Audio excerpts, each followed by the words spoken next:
What did you say about my future kids? I'm gonna on the beat 'em up, podcast? like. Yeah, because they're better than your kids. Anyway, are we starting there? I say we start there. Yeah. And your Osgood Schlatters Yeah. looking prominent. As Rhinoceros. as I'm getting leaner. Yeah, you're getting leaner, you're getting more deformed. How many? How many Let's weeks out are you? I don't know. 3? Yeah. Something like Yeah. When do you fly off? that? Like 2 days out. So, yeah, something like 3 weeks. 3 weeks. Yeah. What? And The date? uh, Is the week I before wanna or say after I go 11th away? September. Okay. Week Man, that's like week before. that's close. Yeah, it is close. That's close. Say it does. Right, partner. Yeah. Uh, So yeah, that is close. And then you go the week after. yeah. Yeah. Yeah. I have to go down to Cork that weekend for Cork. Yes. One of those. Yeah. What day do you compete? I think it's Saturday. Okay. Yeah, as far as I know. It's like a 2-day thing, Friday, Saturday, and then I think equipped is on Oh Sunday. yeah, because Or it's Equipped on Westerns. Friday. It's literally only happens over 2-3 days, isn't it? I like that. Yeah. I'd love if that was Everything. possible for Everything. Worlds. Yeah. Damn. How you feeling for it? Excited? Nervous? Excited. Much the same? Yeah, I think I'm gonna be nervous. Going in, I don't know how much I will have handled doing like the work I'm doing now, but so that always leads to a bit of nerves, like, oh, how much more can I actually take? But I know when I squatted 285, I had squatted 260 at most, so I'm okay. I'm okay with that. Also, there's like no pressure, nothing riding on it. It's not like I'm nominated like fourth or third. It's like Where are you nominated? like 7th, 8th. Yeah, Westerns is getting good, isn't it? Western's getting real, man. Westerns used to be a bit of a spoof complex. Yeah, But now it's real good. Like yeah, it's it competitive. is. It is. It's because countries are just getting so strong. Yeah. That like The depth of the people that didn't make their national team are still really, crazy. Yeah. So yeah, and then this feels like it's just a trampoline to nationals. Is really how we've set it up. I remember Worlds 2021. Yeah. The 120 total that won, and the total that came second place was like Open or junior? junior. Okay. Was like 770. 120 second place, podium 770. Crazy, isn't it? Crazy how the times change. Now that was the weird COVID one as well, in fairness, but a lot of people still made it. All the US people had to go through Virgin Islands. US Virgin Islands. Yeah. Why was that again? The US APL thing, is it? I can't even remember what that was. But anyway, everyone was representing USVI anyway, and Was that US APL thing that far back? I can't remember what that was. But yeah, that was an interesting time.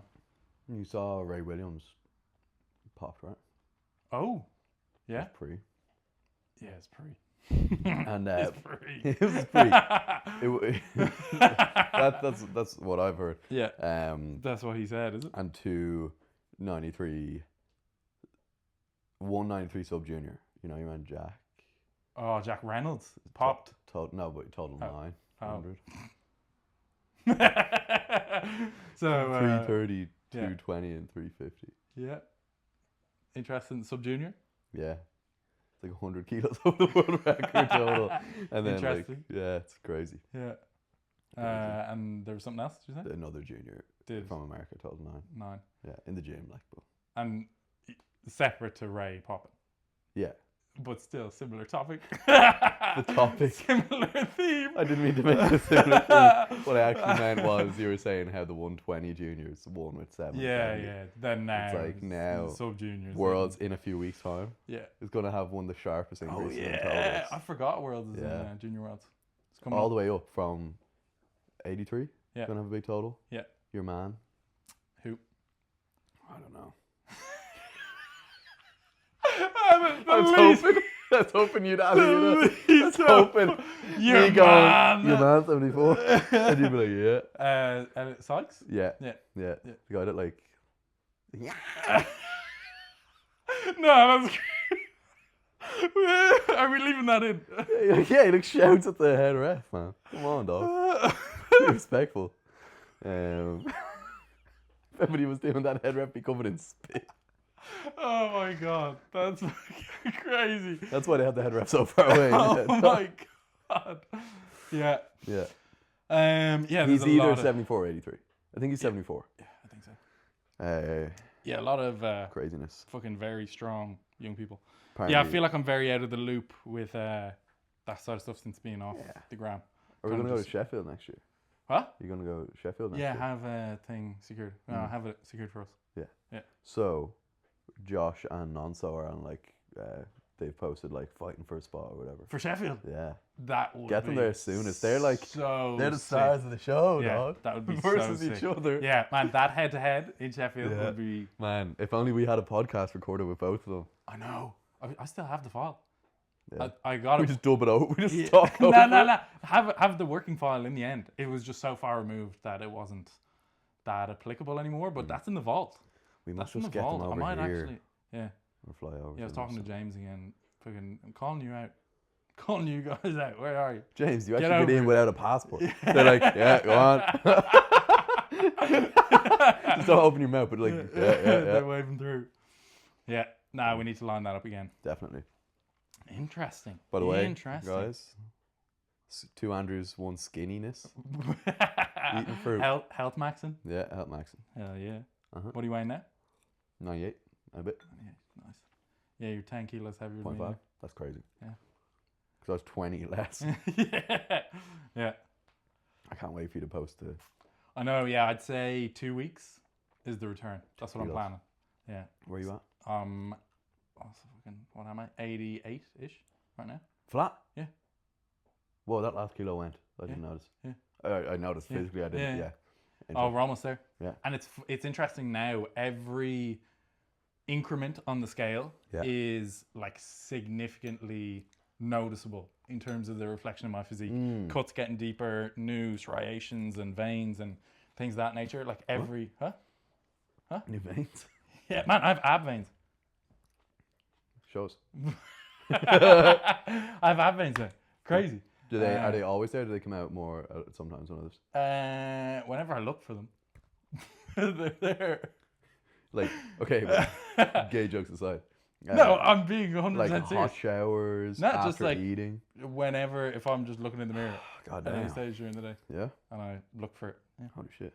Nice. Which is great. Like, I can't even believe or comprehend that that's what I'm working with now, given that not that long ago I was the Pillsbury Doughboy. Like, Oh, that's crazy. yeah. So it's crazy to see. But every tiny increment now, because the first like 20 kilos, not gonna lie, barely notice any difference. Oh, No. That's I'm not having this. bullshit. I'm not having this. First like 20 kilos, 15, 20 kilos, little to no difference in any sort of cuts or definition or anything like that. It was just getting smaller, like just shrinking. And then eventually you get to kind of the tipping point of, okay, you got rid of all the blubber, like the outermost layer. Yeah, of I get blubber, what and you. now That's it's probably a starting to- good word to use. Yeah. Blubber of like it's actually like so distant from your. Yeah, that you're your not seeing. organs. There's nothing to see, basically. It's interesting. Yeah, it was very interesting, that experience of, and I said it before on the podcast, when you're going up, you, at least in my experience, I thought I was going to be way fatter way sooner. And I was like pleasantly surprised at how I felt good at the different stages going up. And I was like, oh, I just feel fuller. I just feel like bigger, but I don't feel that much fatter. Then on the way down, I thought I was going to be leaner way sooner as well. So you can probably get away on the way up getting heavier than you think you will before you get like noticeably fat. And then on the way down, you'll also probably have to get leaner than you think you will be to be shredded. There's like a big period between being like significantly lean and significantly fat. Yeah. That like range in between. Yeah. Really easy to just blur into. Yeah. So thankfully now I'm at the stage, and I'm very conscious of when I do go back to a surplus, it's going to be like the most incremental gain ever. I'm going to like wring out as much progress as I can, staying as lean as possible for the longest time. So that's quite exciting. Wait, so in 2 weeks' time we're going to do 12 donuts each? Yeah, can do. Yeah, 10K challenge. Yeah, but when do we Oh, you don't want to be fucking sick before your you comp, and then Do it when you come back from the comp. okay, But then then you you're go away. prepping for Nats. Do after Nats. Wait, after nationals, obviously. Yeah. Oh no, man. Are you doing Nats? Yeah. Okay. Yeah. Yeah. Great. Now we'll do it when I come back from the trip. Cool. Because I want to be diced for the trip. I Yeah, think. yeah, that's what By I the way, I'm saying I'm going to come back to social media when I hit 87. So that's 30 kilos body weight total down. Yeah. I'm going to continue the cut, 100%. I knew that. I'm going to continue to. I'm going to try to get to 83.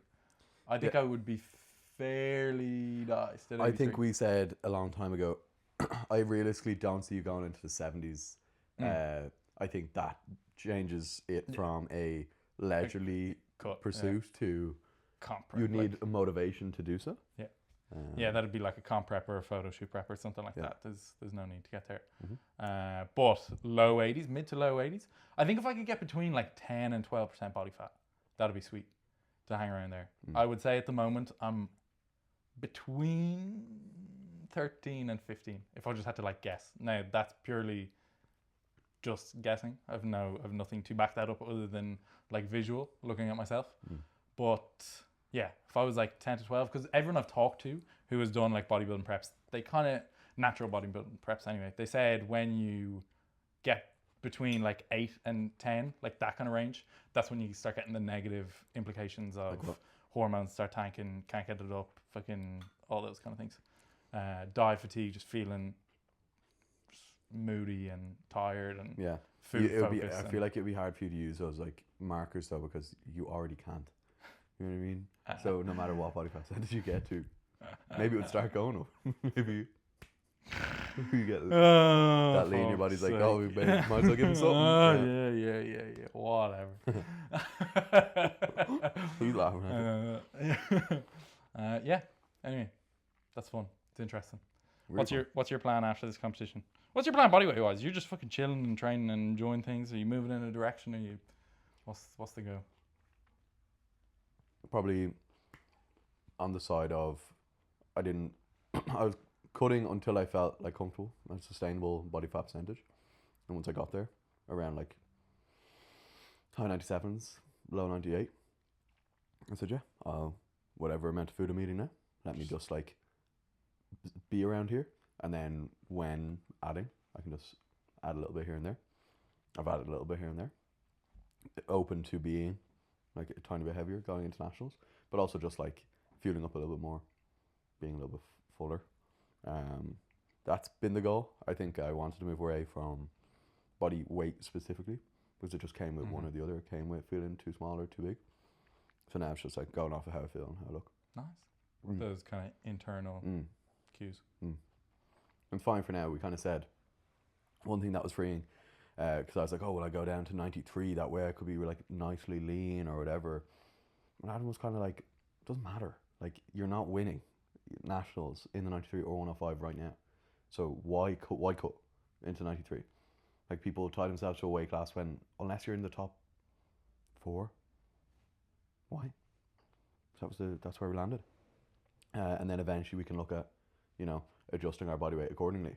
Like, let's say I was within, if I was podiuming at nationals and I was within shooting range of first in the coming years, then we start to go, okay, let's like dial ourselves down a little bit to 93 and get used to that, or let's get used to being a little bit heavier, or even if it even matters. But yeah, probably a few kilos gained in the 105s, but not as heavy as before.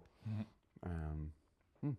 I like that. That's where I'm at. But the last 2 months, the last training cycle has been fantastic. The last 2 months, physique wise, I felt probably the best at this heavy.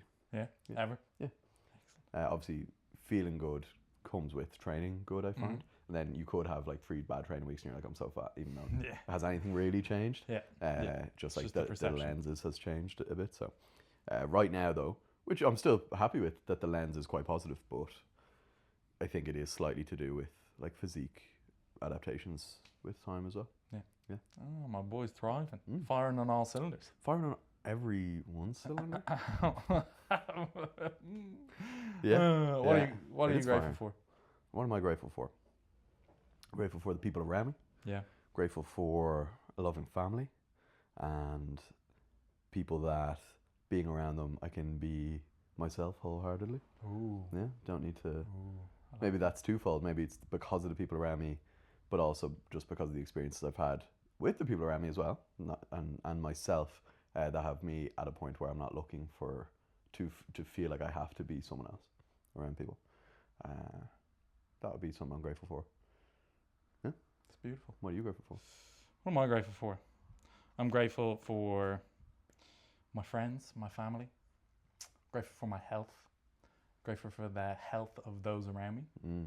I'm grateful to live in a time where I have so many opportunities around me. I think that's a big one that I feel grateful for lately. I just feel like there are so many opportunities around. There's so much stuff happening.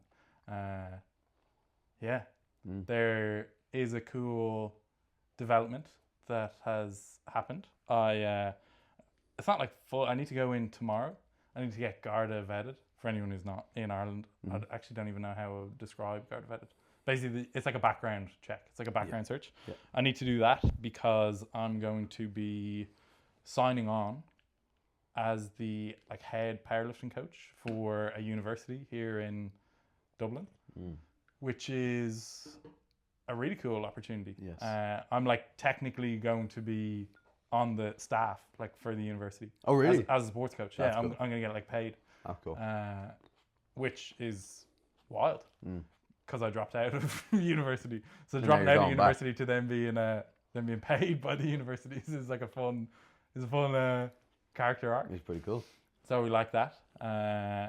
That's going to be such a new experience, a new challenge, which I'm very excited to take on, working with people who I'm sure a lot of the people who are say involved in the powerlifting club will have other coaches and have kind of people already in their corner, but the potential to be working with people who are just coming into powerlifting for the very first time, that'll be fun. Deadly. That'll be interesting.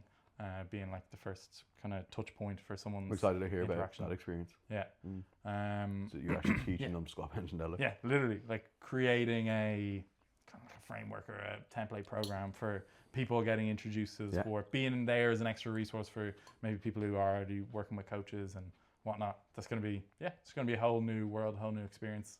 Very much looking forward to that. This is a total segue. A big thought or feeling that I've been having as of late, because I've been doing a lot of this consumption of books, is something that kept coming up from all these real successful people in business. A lot of the books have been focused around business and marketing and things of that nature, is that ideas don't really count for anything. Ideas are very cheap, and it is implementation and action that counts for almost everything. Because I felt like I was definitely in a rut for a while where I was doing a lot of thinking. I was doing a lot of consuming information. I was doing a lot of pondering, coming up with ideas. A lot of ideas. So many great ideas. And then I got to a stage where I was like, these don't mean anything. These are all just in my head.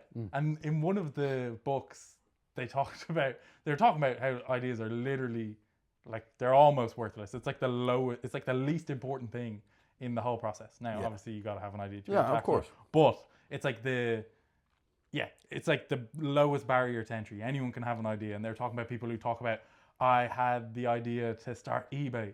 Oh, if only I had acted on it, then I could have been a mega millionaire. And you're like, okay, that's delusional to think that. I could have had the idea that I was gonna date Jennifer Lawrence. That was one of the other examples that they gave. It doesn't count for anything. It's in your head. When it's in your head, it's worthless. You gotta actually create something and produce something and put something out in the world and continually be in front of people. Whereas for me, this is kind of the only format where I have been producing anything or creating anything or putting anything out there aside from working with my clients one-to-one. And I think I got into the position I am now where the business is even at the stage it is through content creation, through posting 3 times a day on TikTok, through posting on Instagram, through whatever. And I haven't done that. It's coming up on 6 months of Whoa. no social media. Mm. And I'm ready. I'm ready to come back. Yep. I'm ready to come back, and I'm ready to come back with a bang. Excited to see that. Yeah. Yeah. I'm ready to start creating and producing. Even this morning, I was just hacking some videos together just to get in the flow of making something again, taking clips from the podcast and getting in the flow of making that. So I want to get on top of it, because I have talked to people and they're like, oh, I miss seeing the clips coming up on Instagram, and I miss seeing the YouTube shorts and things of that nature. It's time to get producing again. It's time to get creating. I'm sick of these ideas just kicking around in my head. I got to put them somewhere. And before, I used to have this, I don't know whether I'd call it like imposter syndrome or just like anxiety around putting my thoughts and ideas out there. Not anymore, partner. Now I might run into that when I am producing and creating and posting stuff, but I just feel it's time. I feel it's the appropriate time again. Because for a while I didn't have that like desire to be creating. Now I've got the itch. How do you combat that feeling, that sense of anxiety around like, oh, is what I'm saying adequate? You know, is it reliable? Because it is reliable. It is adequate. Yeah. And even if someone was to disagree with it when you're 80, you're not going to be like, I'm so glad I didn't post that. Yeah. Yeah. You're going to be like, fucking rooting, darn it. I think that whole idea that like confidence comes from evidence. So I know the stuff that I'm talking about, it like makes sense because I use it like practically within my coaching, and it gets results or whatever, like if that's something that I'm going to be talking about. So I suppose you can get the confidence from that regard, that like I just talk about things that are within my wheelhouse maybe. If there's something that I did feel particularly like anxious about posting or unsettled about posting, just kind of do that audit of am I sure of what I'm saying? And if I'm not sure, how could I make myself sure of what I'm saying? How can I check that the information is valid? And if it is, then I can get the confidence from the evidence of what I'm doing in practice works. So I'm just talking about my experiences and what I do, not trying to frame myself as the all-knowing, all-seeing kind of entity that I think could be problematic. Yeah. Okay. If it's like this, when you're speaking like ultra black and whites, that's where it's like a double-edged sword, isn't it? Because it's engaging, it's captivating, it's eye-catching, it's whatever, when you have a real, like a strong stance on something. But you also miss all the nuance in the gray area, which I'm not a... Man, you got it. There's got to be a way of hitting a black and white. Yeah. Which, like, I know this is super basic. Yeah. Why do you laugh? I'm surprised you didn't catch that when you said it. I'm not buying into that shit, man. You're a child. What side are you on? You're a child. Man, I'm on the side of love. Okay? So there's got to be a way of getting a hook with some information that is certain. Like, I'm getting super basic here, and obviously it's going to be different when you're actually posting the content, but it's like the hook of like... That's my Mr. Nuance right there. Yeah. You just did it. We do that, don't we? We do that. No, stop. Be stupid. And we can't help ourselves but do it. I can't help but preface and explain things why things might not Give work. context and fucking...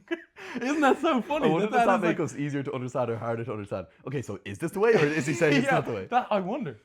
So when you are posting, if you were to say something along the lines of that first slide or that first 5 seconds is, all you need to do is eat less, you know? And then it's like, so here's your way that you believe is most practical to apply this. I've got a hard on for systems lately. I don't know if this is Whose systems? I don't know if it even makes sense, but man, I just love the idea of a step-by-step framework.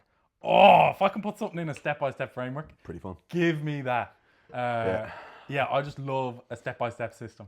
I'm trying to create a step-by-step system for everything in my life. I'm trying to create a here is the definitive step-by-step. I love that. I just love a sequential list of things to do, and you tick them off.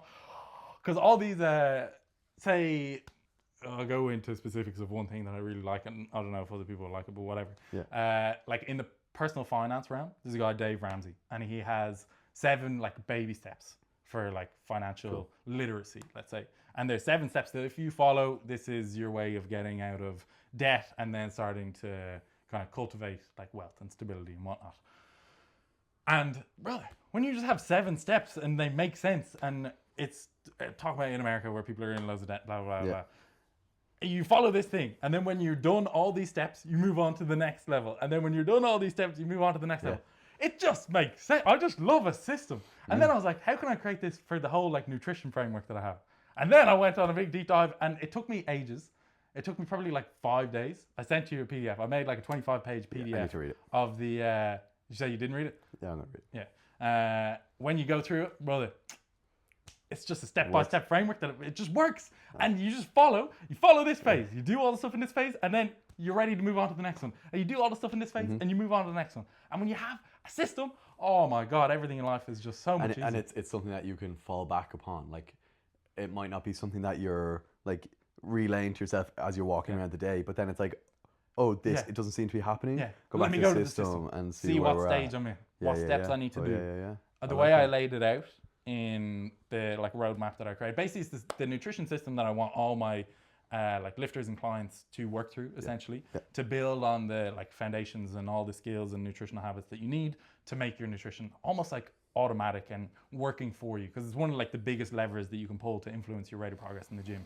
And if you can build that foundation, in my experience and in my mind, it probably would take anywhere from like 3 to 6 months of like intentional work to build the skills and habits, and then that kind of works for you for the whole rest of your life once you have that. And it's quite a bit of work up front to build like layer on layer on layer, but once you have that, it doesn't go away. Like you know the skills and you have them like in your tool chest or whatever.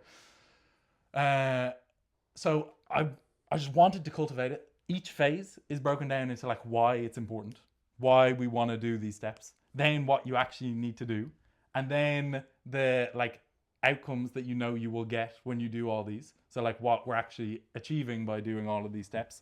And then how to know when you're ready to move on to the next stage. And then the common pitfalls of each step that you might be in. Come on!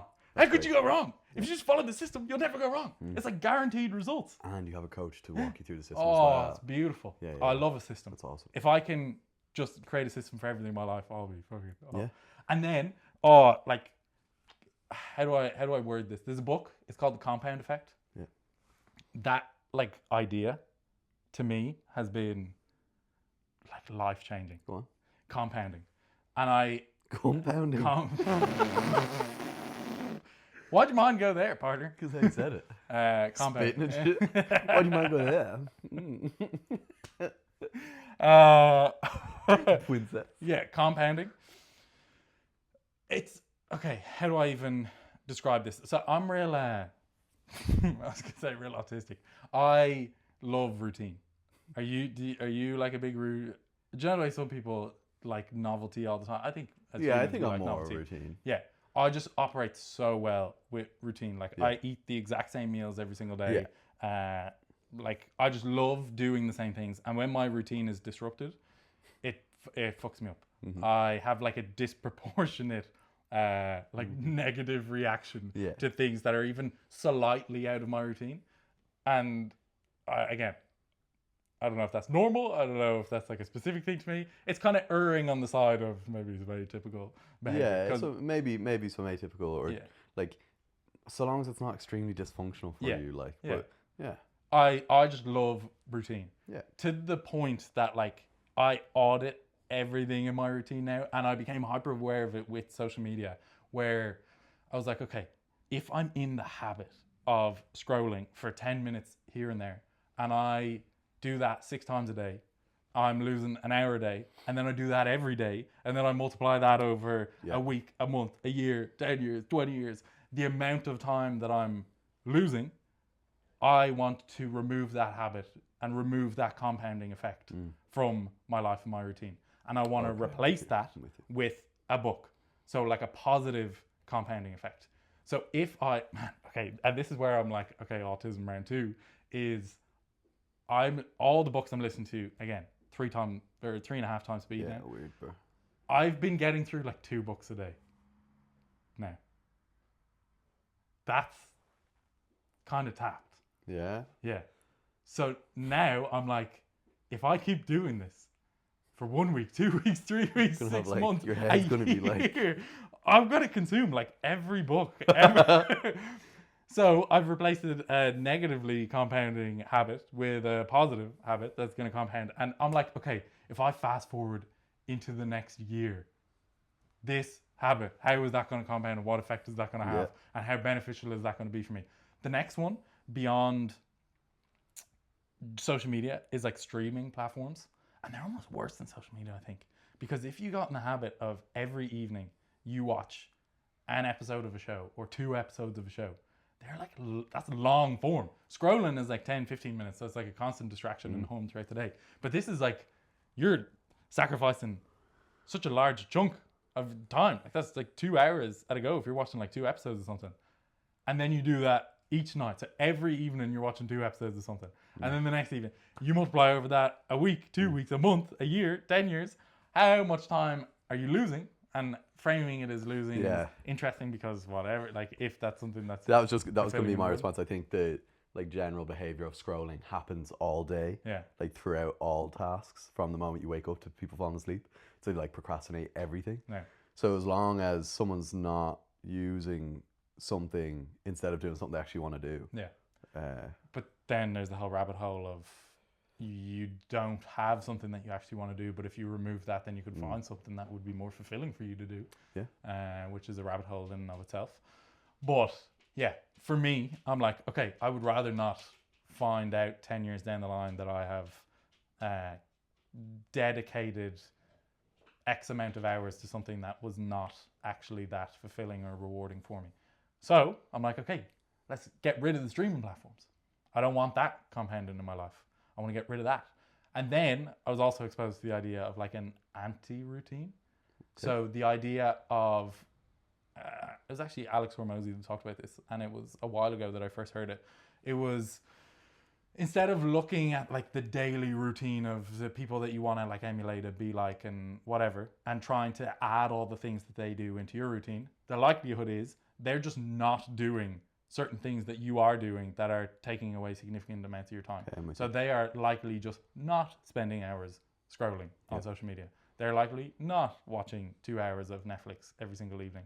So if you can find the things to take out of your routine that leave more space and time for actual like meaningful or productive work, you'll probably be way better off than trying to add more things to your routine. Look for the things that you can eliminate first rather than things that you want to add. Anyway. I like that. Yeah, it reminds me of the recovery talk that I think Mike Igitel had with Chris Williamson, and I think the biggest sentence that stood out for the whole podcast was, if like you're in pain or fatigued or stressed, all those words are just synonymous in the topic of training, usually adding something in is not what we would do to recover, but yeah, it's like what's sold.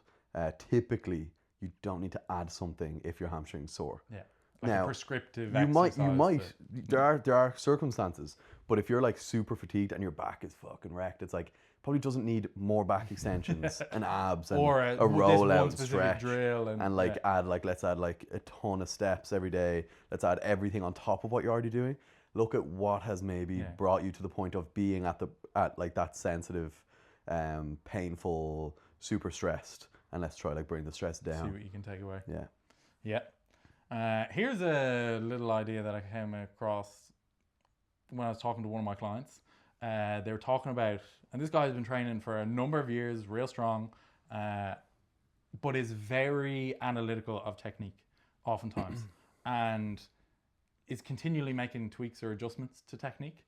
And one of the lines he said was like, what if there's some like technical thing that I'm not doing that could make it feel way better?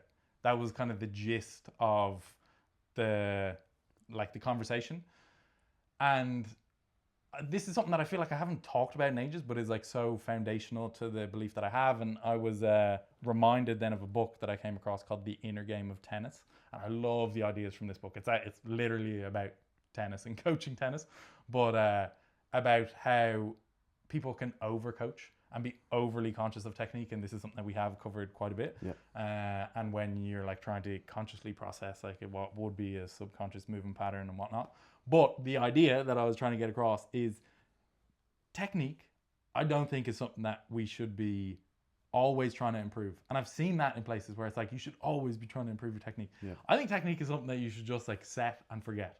So long as you've overcome like the initial learning phase. If you're a brand new beginner, obviously you have to learn how to move and coordinate yourself. Yeah. But even Set and forget is great. yeah. But even that like learning initially, you'd probably be better off just doing it enough times and then giving yourself like a long time horizon. Obviously, again, working with a coach, you can kind of refine it and speed up the learning process and the learning curve. Yeah. But what I've found, at least for myself and a lot of people that I've worked with, is occasionally it's like a unicorn moment. You might like stumble across a tiny technique change that adds 5-10 kilos to your lift instantly. You can't plan for those, and you shouldn't Look for them. you shouldn't be spending your time trying to search for them. Yeah. Like technique beyond the initial beginner stage is not the biggest lever that we can pull for influencing the rate of progress. Again, you might stumble across those like unicorn moments where you add something, but I think they're almost then, if you fall in love with that idea that there's another technical change that you could find that would add another 5-10 kilos, you're gonna go around in circles and you're gonna fucking shoot yourself in the foot, wasting time spinning your wheels, searching and changing and adjusting and tweaking your technique every other session instead of just training hard. And a lot of those unicorn moments and micro adjustments are, at least in my own experience, are not something that anyone else could have told me. And they're like almost imperceptible to the eye. Like someone couldn't see that on a video. Definitely. Like no one would have been able to notice that in a video and tell me And if what to you adjust. tried to cue that for someone else, it's not might it's not never going to happen carry for them. over. So stop searching for these like eureka technique adjustments that are going to magically make everything feel so much better. And once you are like baseline competent with the technique and you're meeting the competition standards, it's repeatable, it doesn't cause pain, it's like relatively efficient. And then obviously you can go into the nuance there of like, what is there a gold standard of technique that you should be chasing, or if it doesn't cause pain and it like meets the comp standard, is that fine to just push and progress that? I kind of lean a little bit more towards that camp and just train hard. Just set and forget and then train hard. And then if it becomes the case that is the bottleneck and you have like a rounded back deadlift and you've had like a few deadlifts where you get to lockout and you just keep getting stuck at that point, then we go, okay, maybe this is the lever that is now limiting the amount of load that we can put on the bar. Then we'll chase that down and refine it. But yeah, I think once you have the baseline competence, you are meeting the competition standard, it doesn't cause pain, it's repeatable, set and forget it and stop trying to search and adjust your technique all the time. And I think it's a byproduct of so much information being out on social media and YouTube. If you look up anything to do with the gym, there's 100 million gazillion videos of this little tip and tweak and trick that you need to try with your squat that's going to make it feel better. And then you end up consuming, and I've ran into this with, say, like the business side of things. You just have so much information and none of it is actually applying to you where you are right now, but you're trying to apply it when it's not actually the time for it, and you're putting the cart before the horse, and you're basically just getting in your own way with this like paralysis by analysis type situation where, just block it all out. If you can meet the comp standard, set and forget, and just keep working. Yeah. So that's it was interesting having that conversation again. And I think it's one of those timeless ideas that would be valuable to bring up and explore. Yep. That it becomes a barrier to training hard. Yeah. And it stops you progressing your lift. Yeah. It's actually as simple as, and I know it's not as simple when you're in the moment and it's like, it feels like there's something missing. But every time you go to tweak something, it's almost like you don't get to charge up the lift you're actually using. And then obviously we've gotten into the conscious processing of lifts and all that. But man, it was you could go. I was just going to say my like best example to bring up in those situations when people are discussing, is this form not like better, or like I feel like if I did this like this person, the best examples are always like go to like an A flight at Worlds and watch those 8 lifters and they all look randomly different, all their lifts. It's like the best way to say, like, so long as you just train, if you look anything like these or not like any of these, perfect, set and forget and lock it in until it was beautiful to see, because in the conversation with this lifter, he's talking about his bench in particular, and he was saying he was getting like 8 out of 10 like pain in his like pec and kind of shoulder area, and he was like, yeah, because every time I'd set up, I'd try like internally rotate, and then I'd unrack and try like externally rotate at the arms and like pull into position. And basically the gist was, stop trying to do that. Stop thinking about trying to consciously like control or manipulate or put your arm in a certain position. And the next session that he was like, yeah, I kind of just let my arms do whatever they needed to do to get the bar out of the rack. Pain instantly dropped to like a 1 out of 10. Nice. Like, oh my God. Nice. It's like poetry in motion. It's beautiful. Yeah. When you just stop trying to force stuff. I found that as well. That was kind of one of the big turning points in my own lifting. And it sounds real counterproductive, and it might not even apply to a lot of people, but like relaxing more under the bar, stopping trying to like crank myself into certain positions that my body doesn't want to go into. So trying to like force external rotation in like through my legs as I'm descending in a squat, or trying to force a specific amount of like internal, external rotation at my shoulder or my arm. Just letting my body like naturally do whatever it wanted to do under the bar, and coordinating that. And obviously that comes with a specific amount of training experience already. And if you get a complete beginner to do it, they obviously need that coaching, and they need to build their up body that base. relaxing just becomes a noodle. They need to build that up first. But if you are having to consciously like force yourself into a position, it's probably not the position that your body wants to go into. That was that's crazy. That's crazy. You hear this, dude? I gotta force it. Yeah, but that was kind of an idea that I came to, because I used to try to do that too much. I'd be like trying to force my hips to like sit back into a certain position during like the setup of a deadlift. This guy, man, dead serious on this topic. This guy fucking got to the point where he was saying, relax your asshole. Man, that's where he was getting. One of the he best. Didn't want to push his hips back too hard, so he just started relaxing his asshole. One of the best cues that I ever came across. Yeah, for my squat. So for your squat specifically, right? Yeah. It seemed to work great for you, man. Before I forget, this is crazy off the back of that. You were saying you love systems, you love when things can be broken down step by step. Love the 4 agreements. Always something you can refer back to.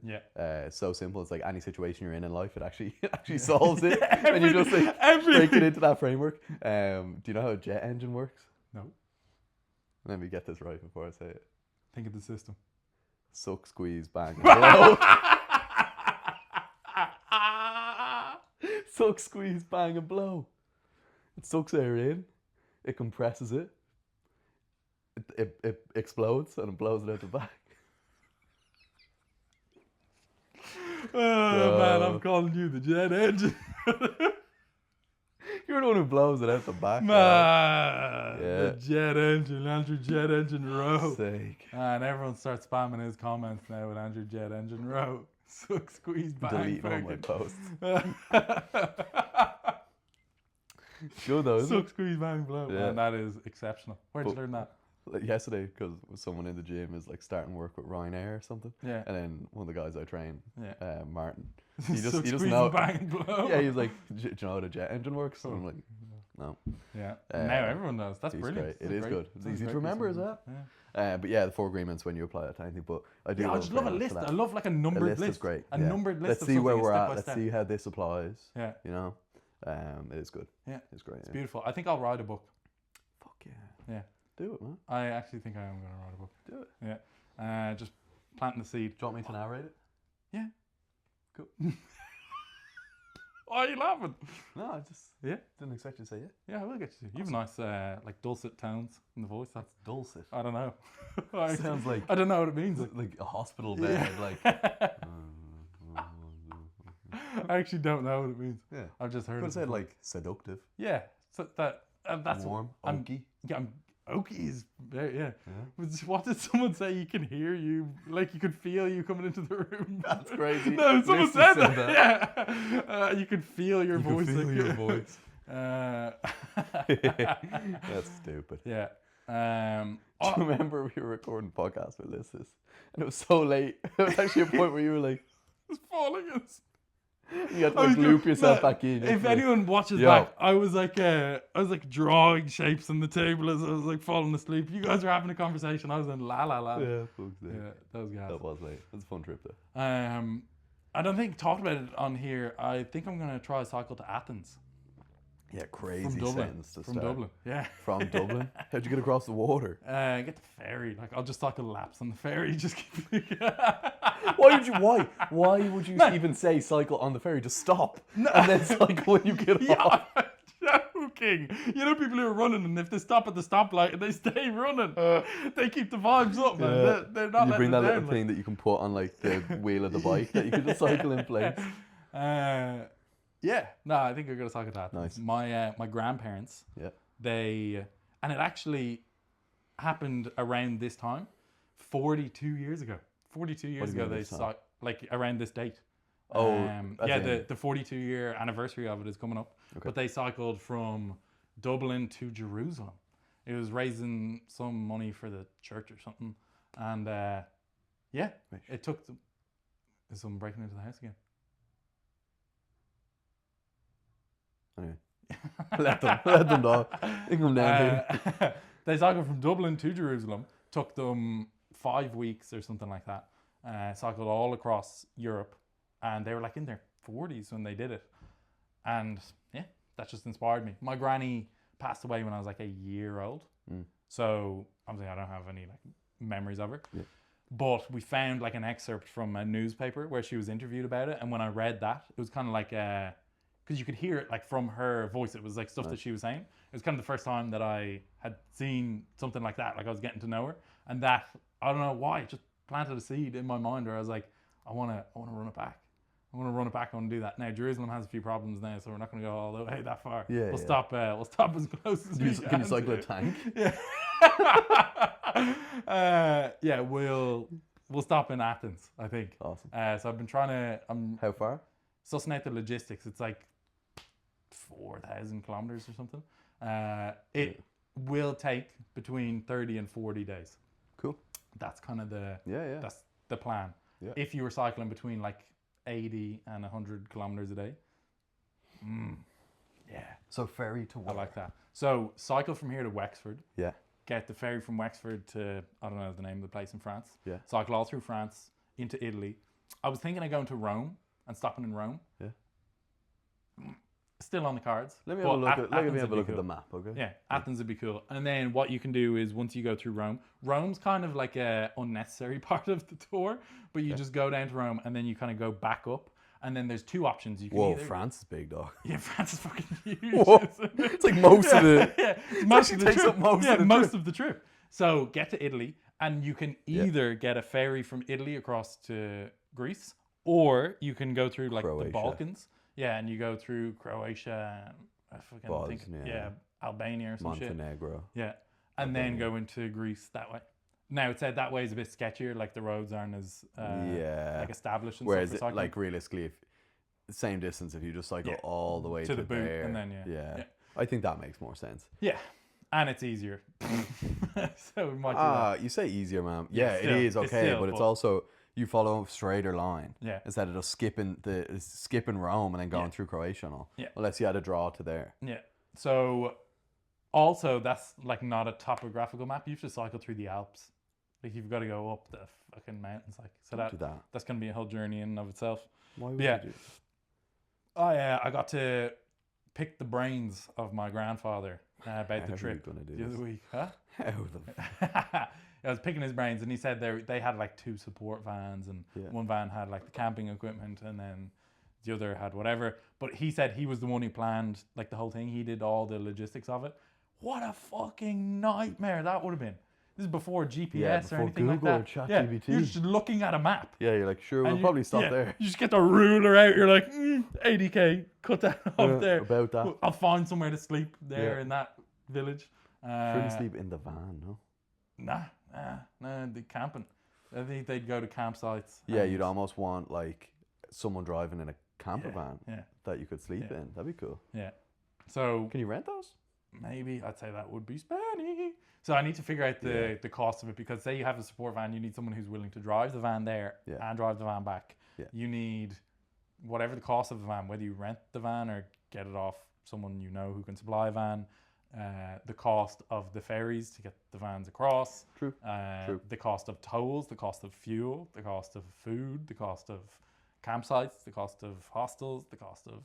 There's a lot of costs.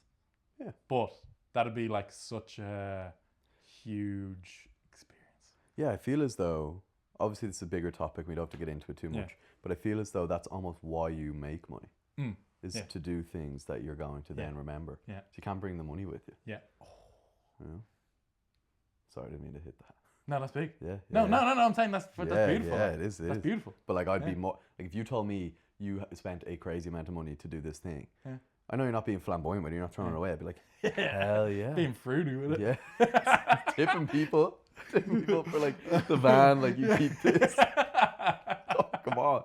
But yeah, I could see you spending a lot on it and it being one of the most valuable, worthwhile experiences. spending Man, experiences. the content from that would go so crazy. Would go crazy, and you'd have to record it as well. Oh, yeah. Because 100%. obviously sometimes it's like, oh, would you be bothered? Yeah. I'll just do it. Yeah. But I think people would No love to way. see that. Yeah. That's something that, you know, like it comes up on your feed. You're like, yeah, part 3. Yeah, yeah. And you're just In like, wherever. Did you follow the hardest geezer? Did you follow anything from him? What was it?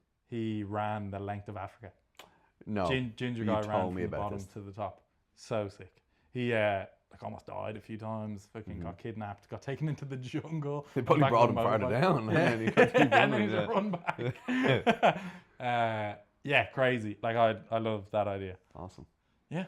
So we're gonna cycle, and you're gonna So have to meet me for one leg of it. Like you have to, Yeah. whether you're in the van or you just meet me in a city or something. Yeah, 100%. Gonna need to catch you there. And is it like non-stop, or let's say you went to Rome, do you spend a night in Rome? A night. Yeah, I'd say Yeah. take on the 7th day he rested type deal. Like That's good though, it's good. Yeah. It's there for a reason, dog. The people knew. Yeah, man, like, Even back then they knew if that it's to good put enough their for feet him, up. it's good enough for Yeah. me. Like Yeah. Oh god. Yeah.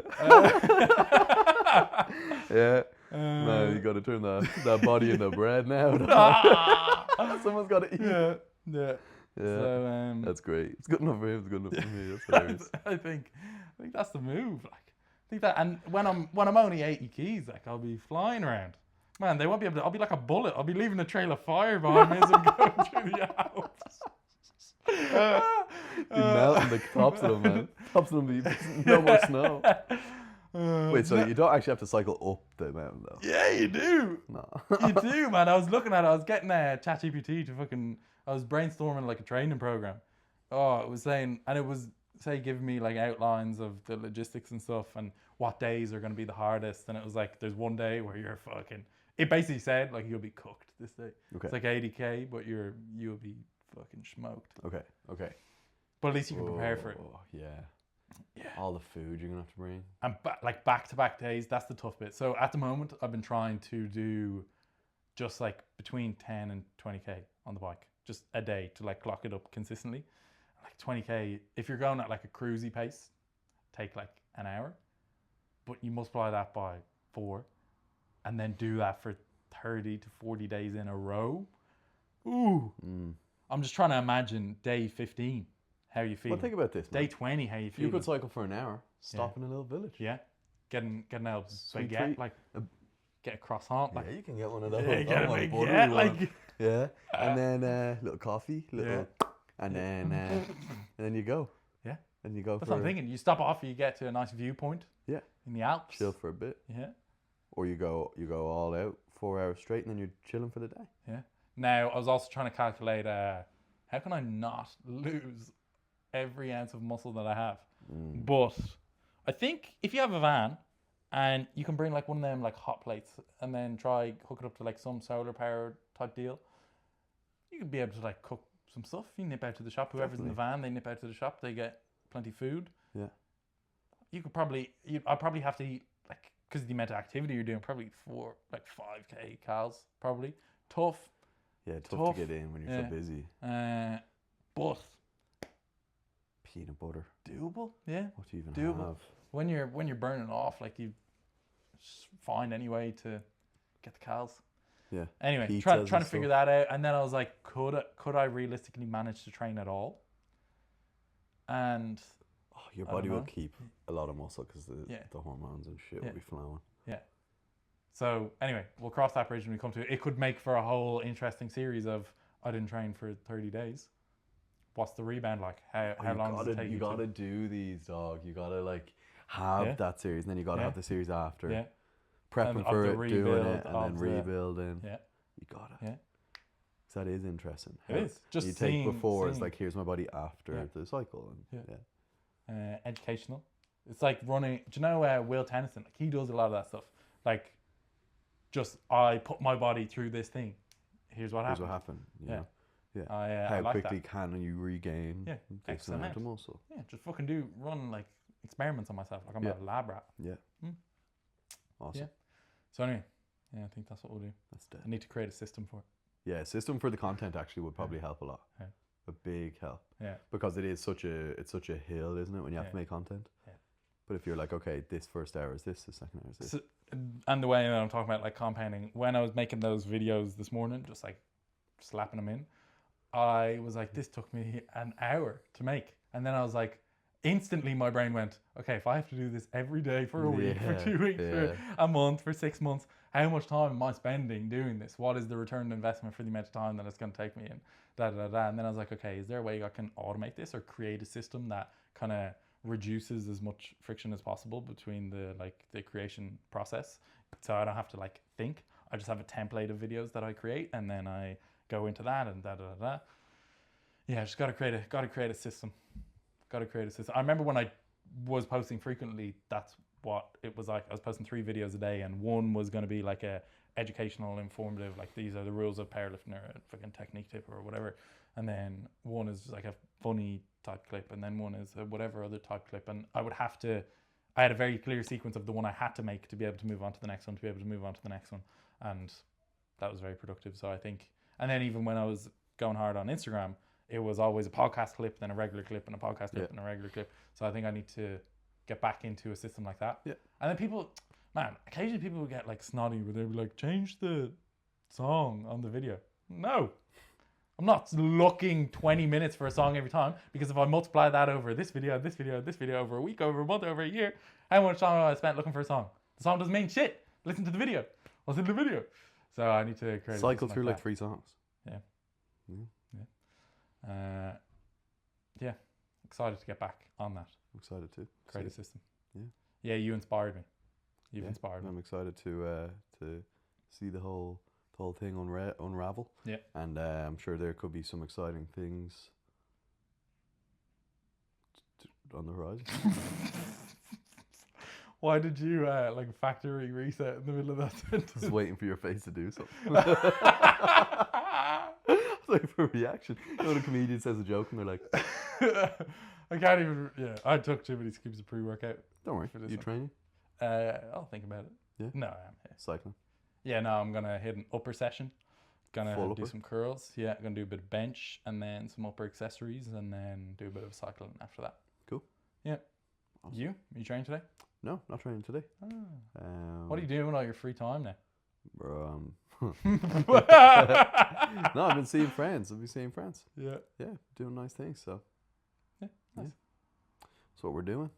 I picked up a book that I was reading a while ago, physical book. Yeah. From upstairs. So I need to finish the book. What book is it? When the Body Says No. Ah, yes. Yeah. Yeah. I was like Great 2/3 book. of the way through. So Great book. Mm. I've read that. We can talk about it. yes, Explore it. Yeah. And I can start giving you book recommendations now. hell yeah. Yeah, now I can start I'm giving really- you book recommendations. I'm nearly at the end of the book I'm listening to too. So. What is that? And how does that feel, or something? Or how does that make you feel? It's a psychotherapist talking about people's perception. It starts off talking about how they just think every psychotherapist just asks them, how does that feel? And maybe use like a few examples of clients and their stories and his experience of experiencing their stories, and to talk about what it's like to be a psychotherapist. I like that. It's nice. It's good. Excellent. Very interesting. Because obviously there's multiple kinds of clients you might have. And he even spoke about how some can commit crimes, you know, And how do you deal with that? and how you deal with that. And how do you deal with that? Well, there's do you like- have an obligation to report something? There's certain obligations you would have, but you also outline them to them. Yeah. So you Before don't, they start. yeah, like even if they're about to disclose something, Yeah. it's kind of like If you say this, if you say something of I- this kind of nature, you I'm know, obliged. To. yeah, for your health or the safety of others. Can you share those now? Do you know what they are?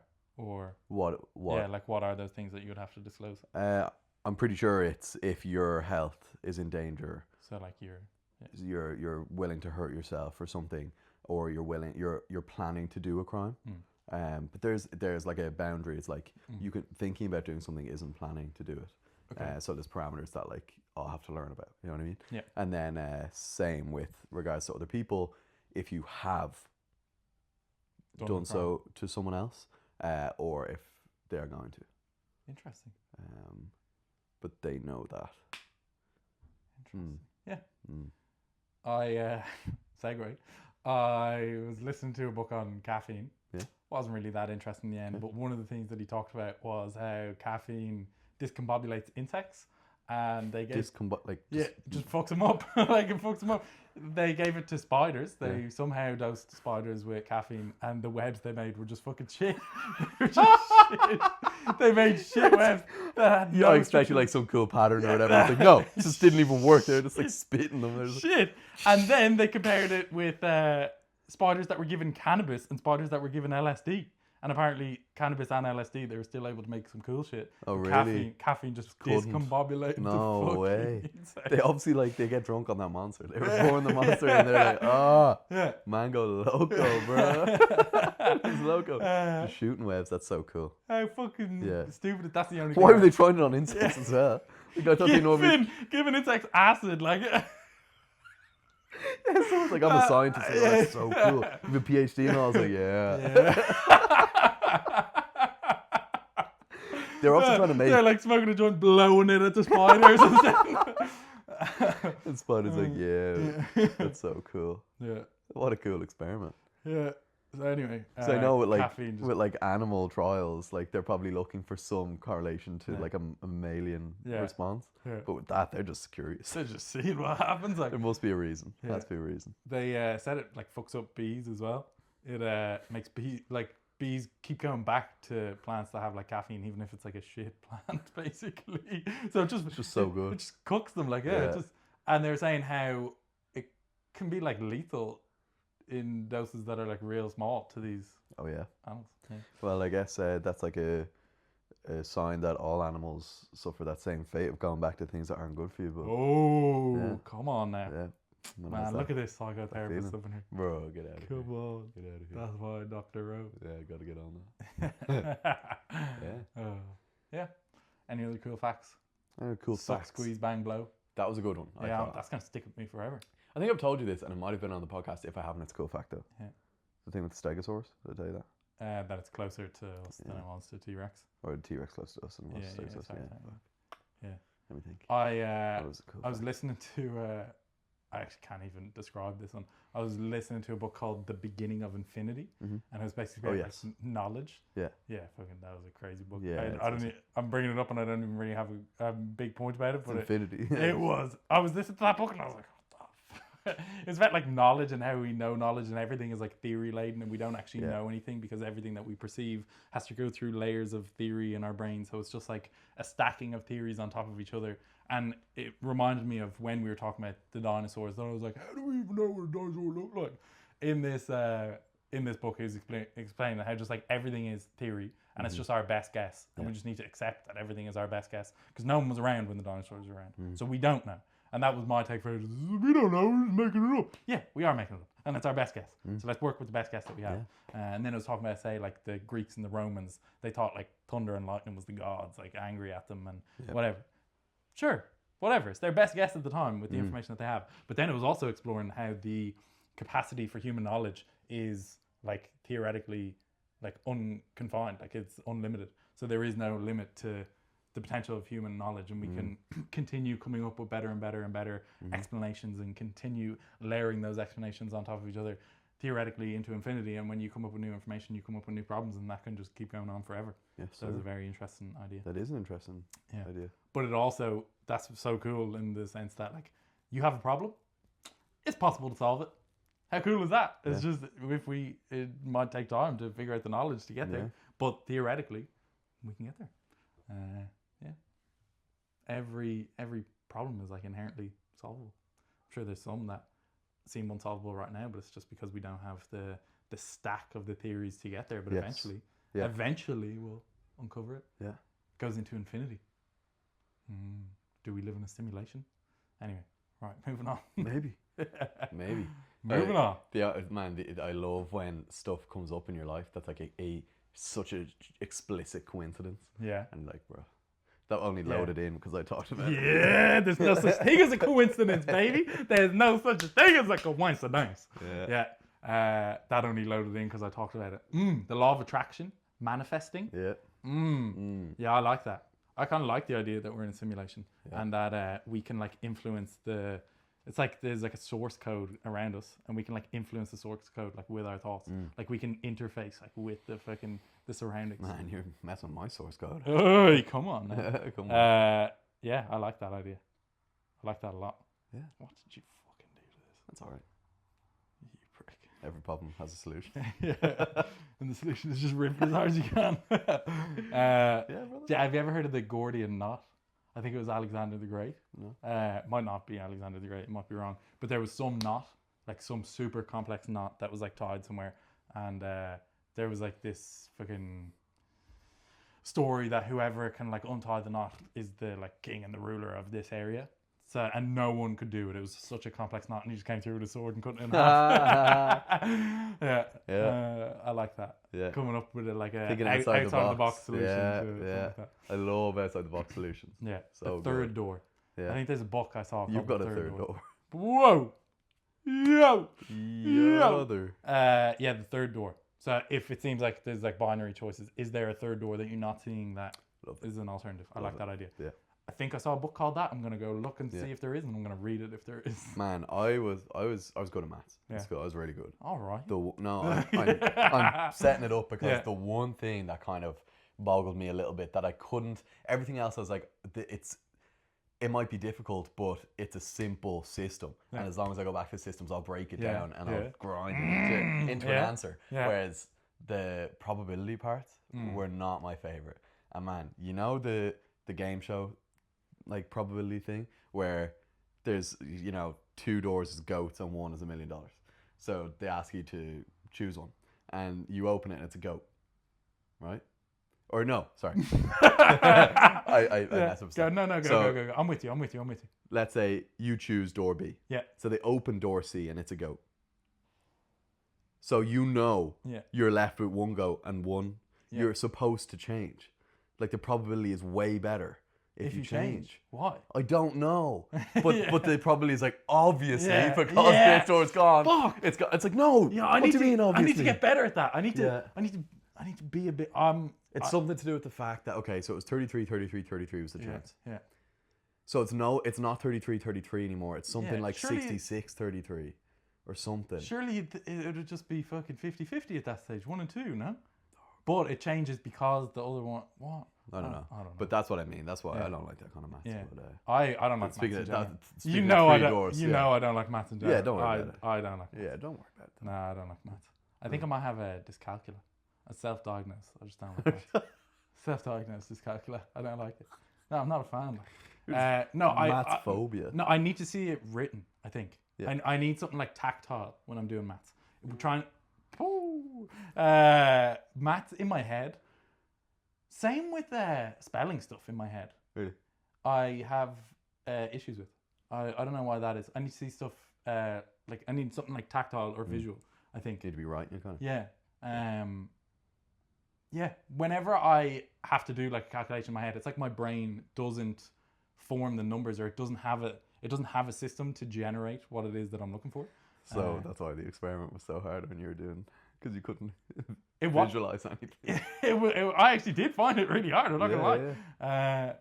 You don't have to lie, Doug. I was there. I know. Yeah. I know, it's all right. Yeah. No, I you felt bad putting you through that. yeah, threw me under the bus. Like. Yeah. Anyway. You thought you were coming in to have some fun. Yeah, no, I left literally thinking that I have like Legs shaking. a learning disability. Yeah, I actually know. I struggle to conceptualize things just in my head, but if I can like write it down, then it's like a different world altogether. I don't know why that is. It's useful to know. You explore that for me. Teach me about what's wrong with me. There could be an array of things wrong. Where do I begin? Yeah, where do You I take out begin? notes from me. No, Well, from I've actually you. been studying Yeah, I've been you. studying for- you. You've been the experiment. Yeah. The Truman Show. Yeah. Yeah. Anyway, right. Anything else cool or wonderful or exciting? Don't think so. But I'm pretty sure we'll be doing another one next week, and we'll Yeah. we'll talk about it then. Yeah, we'll have to cultivate something in the meantime. Something Yeah, interesting yeah. to talk about. So what? 2 weeks before you're back on content? Yeah, I'd say so. Cool. When I hit 87, I'm Yes, gonna yeah. boom, I'm gonna come back. What's the plan? YouTube, IG, IG for the most part, and then yeah, I'm just gonna say IG for the most part. long form IG as well, like say a 2 minute, 3 minute video. Is that doing well on Instagram? I feel like that is better on TikTok When now. it's good quality. Yeah, I think fair. Instagram is really prioritizing things that are actually Quality. of good quality. Yeah. Like good Worth camera considering. and then good Yeah. editing. Yeah. Noted. I'll explore and experiment with whatever is performing well.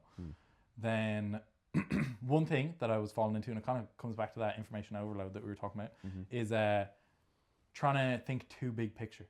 Trying to think like there's 20 things that I could implement right now. Now I'm at the stage where I'm like, what can I do today? What can I just do today? That's good. Or tomorrow? I like that frame a lot. And not trying to do so much future planning, not trying to do so much big picture vision. Now, obviously, it's important to have a general big picture direction you're trying to move in. What's that saying? Like, if you aim at nothing, you'll hit it every time. So we want to be going. We want to be going in some direction. Yeah. But what can I do today? Because I was like, fuck, I need to make like a lead magnet and a sales funnel and upgrade my fucking website and do this and do this. And then another good saying. Do anything. Yeah, another saying is if you have more than 3 priorities, you've got none. Nice. Banger. Whoa. Yeah. So I was like, what do I need Very to do interesting. today? Yeah. Because if you just create a list of fucking 20 things that you've got to do and they're all of equal importance, none of them are important. None of them are And you're not going to get around to any of them. So Big, that's a new that's a new lens that That's I've got. great. That's another view. I like that. So anyway, take from that what you will. We'll wrap it up here. If you're on Spotify, rate us 5 stars, please. Hit that little bell Rate us so you get 6. notified. Yeah, the bell end. Yeah, if you're on YouTube, do the same thing. Yeah. One of our YouTube videos picked up. Someone put it in a playlist of sorts. I don't know what's going If you're on. putting it in a playlist, put it in another one. Yeah, put it in another one. It was about SARMs. The SARMs video picked up, got some good engagement. Put this one in there. Yeah, put this one in there as well. We talked about it a little bit. Ray Williams popped and those kids are hitting sus numbers. I wasn't talking about the kids, but I Man, really Andrew Rowick, use some kids. Oh, dog. Right, catch Ray you guys in Williams the isn't a next. kid, Hit the dog. bell, hit the bell, hit the bell.